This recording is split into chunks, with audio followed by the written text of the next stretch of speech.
On imagine souvent notre génome comme un plan de construction parfait, immuable. Mais et si c'était tout le contraire? Et si ce fameux plan était en réalité un brouillon, en perpétuelle réécriture? Un texte vivant, truffé d'erreurs, d'accidents et de collaborations improbables qui, paradoxalement, sont la source même de toute sa richesse. Alors, comment un tel chef-d'œuvre a-t-il pu émerger de ce qui ressemble à un chaos? On va explorer ça ensemble à travers 4 mécanismes absolument fascinants.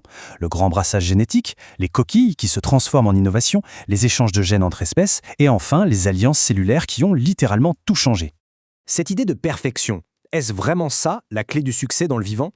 En génétique, il semblerait bien que non. Loin d'être un processus sans aucune faille, la copie de l'ADN est parsemée d'erreurs. Et ce sont justement ces imperfections qui sont les véritables moteurs de la complexité et de la diversité de la vie. Commençons par le grand chamboulement. On va voir comment des accidents majeurs, qui se produisent lors de la formation de nos cellules reproductrices, peuvent redessiner des chapitres entiers de notre génome. C'est un peu comme si, de temps en temps, la nature décidait de battre les cartes de la vie d'une façon complètement inattendue. Et voilà un exemple parfait, le crossing over inégal. Pour faire simple, imaginez 2 livres identiques. Normalement, on peut échanger la page 50 de l'un contre la page 50 de l'autre, pas de problème.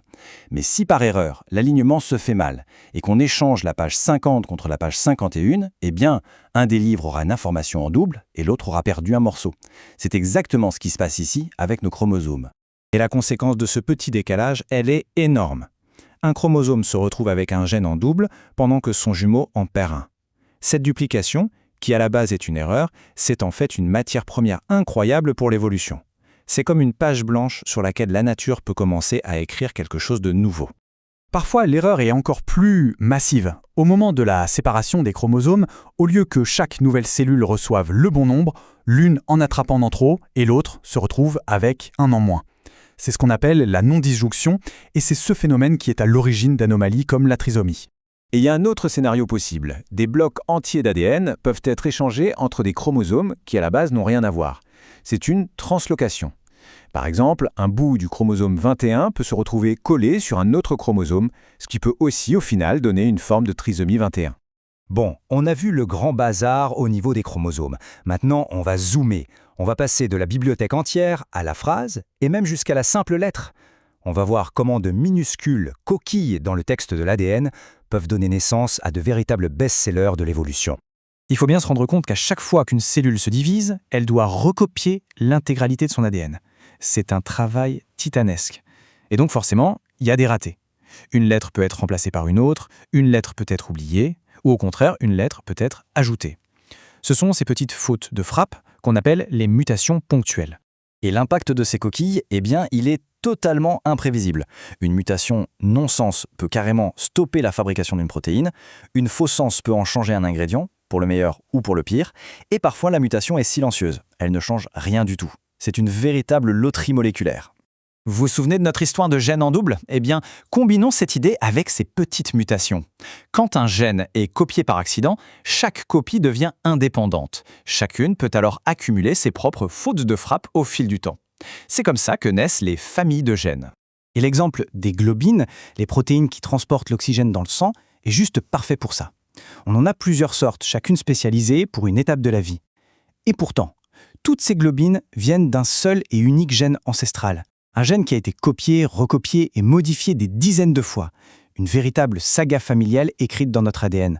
Jusqu'à présent, on a vu comment le génome se bricole en quelque sorte, de l'intérieur. Mais que se passerait-il si des gènes pouvaient passer d'une espèce à une autre? Accrochez-vous bien, parce que là, on entre dans un territoire où les règles de l'hérédité qu'on a apprises à l'école volent en éclats. On nous a toujours dit que l'héritage génétique, c'est vertical, des parents aux enfants. C'est la base de l'arbre de la vie. Mais et si cet arbre était en fait un réseau? Et si des espèces pouvaient littéralement se piquer des gènes les unes aux autres? Eh bien oui, aussi fou que ça puisse paraître, c'est possible. Ça s'appelle le transfert horizontal de gènes. Chez les bactéries, c'est super courant. Elles peuvent récupérer un bout d'ADN qui traîne, un virus peut jouer les livreurs de gènes, ou alors 2 bactéries peuvent se connecter pour s'en échanger directement. Et attention, ne croyez pas que ça ne concerne que les bactéries. Ce mécanisme a eu des conséquences spectaculaires sur nous. Une des protéines qui est absolument essentielle pour former le placenta, cet organe qui nous permet de naître, serait en fait un ancien gène de virus. Un virus aurait infecté le génome d'un de nos lointains ancêtres et on aurait détourné son gène à notre profit. Sans ce vol, on ne serait peut-être pas là aujourd'hui. Allez, pour notre dernier mécanisme, on va voir le plus spectaculaire de tous. Oubliez l'échange de quelques gènes. Là, on parle de la fusion d'organismes entiers pour en créer un tout nouveau. Une alliance cellulaire qui a complètement changé la face du monde. C'est la théorie de l'endosymbiose. L'idée est dingue. Certains composants à l'intérieur même de nos cellules, comme nos centrales énergétiques, les mitochondries, étaient à l'origine des bactéries. Des bactéries indépendantes qui ont été domestiquées il y a des milliards d'années. L'histoire se serait déroulée en 2 actes. D'abord, une cellule primitive aurait avalé une bactérie capable de produire plein d'énergie. Mais au lieu de la digérer, elles ont passé un deal. Je te protège et toi, tu me fournis de l'énergie. Cette bactérie est devenue la mitochondrie. Et bien plus tard, dans la lignée des plantes, une de ces cellules a refait le coup en avalant une cyanobactérie, qui est devenue le chloroplaste. Alors, ça semble à un scénario de science-fiction, mais ce n'est pas juste une belle histoire. Les preuves sont là, sous nos yeux, dans nos propres cellules. Les mitochondries et les chloroplastes ont leur propre ADN, et il est circulaire, comme celui des bactéries. Ils ont une double membrane, le vestige du moment où ils ont été avalés. Ce sont des indices qui ne trompent pas. En somme, le livre de la vie n'a pas été écrit par un auteur unique et super méticuleux. C'est plutôt une œuvre collective, un peu chaotique, c'est vrai, mais incroyablement créative. Une histoire sans cesse enrichie par des erreurs de copie, des emprunts audacieux et des alliances totalement improbables. L'histoire qui est écrite dans notre ADN est donc très très loin d'être terminée. Si tout le passé de notre génome est fait d'accidents, de collaborations, de vols, alors que nous réserve l'avenir, une chose est sûre, l'évolution, elle, ne s'arrête jamais d'écrire.